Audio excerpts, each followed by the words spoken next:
তোকে কোনোদিন বিক্রি করতাম না। আমি দুঃখিত ভাই। চলো লালু। খা লালু, বেশি করে খা। তুই খেলেই আমার পেট ভরে।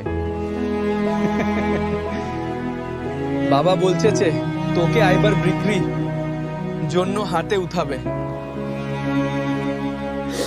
লালু, পাগলামি করিস না, দাঁড়িয়ে থাক। বাহ, সুন্দর গরু।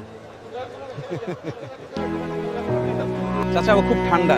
আমি নিজের হাতে ওকে বড় করেছি। ও দেখতে যেমন সুন্দর, ওর ব্যবহারও তেমন ভালো। হ্যাঁ, আমি দেখতে পাচ্ছি ভাই, আপনি খুব যত্ন নিয়ে বড় করেছেন। লালু অভাবে না থাকলে আমি তোকে কোনোদিন বিক্রি করতাম না। আমি দুঃখিত ভাই। আপনার লালুকে আমি নিয়ে গেলাম, একটু আদর করে দিন। ঠিক আছে।